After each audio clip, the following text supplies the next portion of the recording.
பதிப்புத்துறை என்பது எளிதானது அல்ல. ஒரு பக்கம் எழுத்தாளர்கள் வருத்தப்படக்கூடாது. பல குணங்களை கொண்டவர்கள் எழுத்தாளர்கள். அத்தனை குணச்சித்திரங்களையும் ஏற்றுக்கொண்டு அவர்களிடமிருந்து நூல்களை பெற்று பதிப்பிக்க வேண்டும். இதுல பெரிய தொல்லை என்னவென்றால், ஒரு நூலை ஏற்றுக்கொண்டால் 10 நூல்களை நிராகரிக்க வேண்டும். 10 நூல்களை நிராகரிக்கும் போது ஒரு பதிப்பாளர் படக்கூடிய சிரமங்களை எல்லாம் கவிதா சொக்கலிங்கம் அவர்கள் சொன்னார்கள். நூல்களை படிப்பவர்கள் இருக்கிறாங்க, நிறைய நூல்களை படிப்பவர்கள் இருக்கிறாங்க. ஆங்கில நூல்கள் லட்சக்கணக்கில் விற்கின்றன, ஹிந்தி நூல்கள் லட்சக்கணக்கில் விற்கின்றன. சேத்தன் பகத் எழுதுகிற நூல்கள் கூட லட்சக்கணக்கில் விற்கின்றன. ஆக நூல்களை வாங்குபவர்கள் கிடையாது, லட்சக்கணக்கான பிரதிகளை விற்கக்கூடிய எழுத்தாளர்கள் கிடையாது என்பது அல்ல. அது ஏனோ தமிழில் மட்டும் நூல்களை வாங்கி படிப்பவர்கள் குறைவு. தமிழில் லட்சம் பிரதிகளை எந்த ஒரு நூலாவது விற்றிருக்கிறதா என்று எனக்கு தெரியாது. அந்த மாதிரி ஒரு நூல் இருக்கிறதா எனக்கு தெரியல. தமிழில் மிக மிக அதிகமாக விற்கக்கூடிய நூல்கள் திருக்குறள், பாரதியார் பாடல்களை விற்றுவிட்டால் பொன்னியின் செல்வன் தான் விற்குதுன்னு சொன்னாங்க.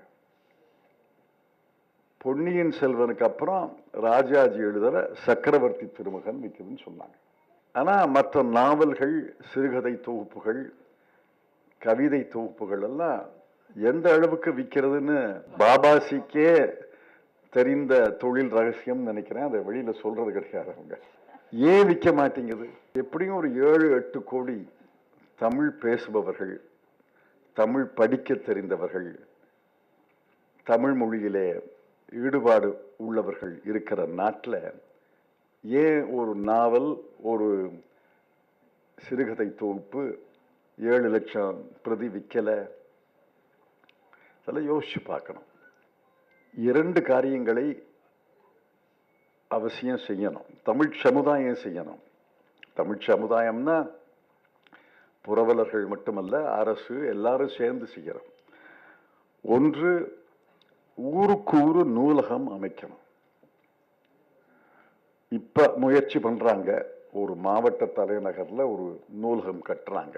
2, அரசு நூல்களை வாங்க வேண்டும். வேற யாரும் செய்ய முடியாது. ஆயிரக்கணக்கில் ஒரு நூலுடைய பிரதிகளை வாங்க வேண்டும் என்றால் அரசு தான் செய்ய முடியும். அரசுக்கு பதிலாக பல்கலைக்கழகம் செய்யலாம்.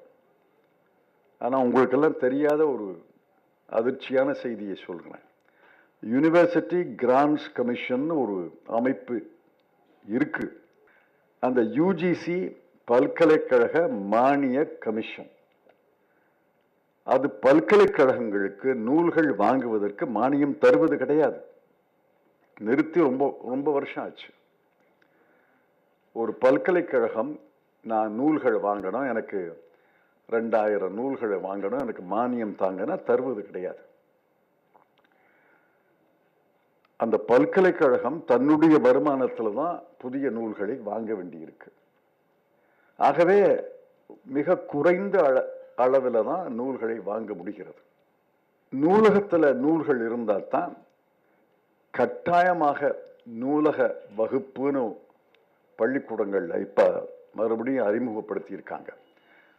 வாரத்துக்கு ஒரு முறை ஒவ்வொரு வகுப்புக்கும் நூலக வகுப்பு, நூலக பீரியட் அப்படின்னு ஒரு மணி நேரத்தை ஒதுக்குறாங்க. அதுல போய் பிள்ளைங்க படிக்கிறாங்க. இப்ப பதிப்பகத்துறை என்பது எழுத்தாளர், வாசகர் 2 பேரை இணைக்கிற பாலம் தான். அவர்கள் முக்கோணம் நாங்க இணைக்கிற பாலம் தான் பதிப்பகத்துறை. அது தொழில்நுட்பம் அந்த பதிப்பகத்துறையே மாறி போகிறது, வேகமாக மாறிக்கொண்டிருக்கிறது.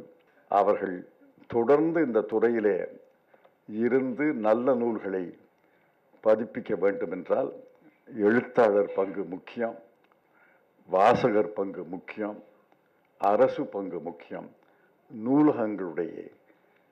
நூலகங்களுடைய பங்களிப்பு மிக முக்கியம். உடனுக்குடன் செய்திகளை தெரிந்து கொள்ள சன் நியூஸ் பெல் ஐகானை கிளிக் பண்ணுங்க.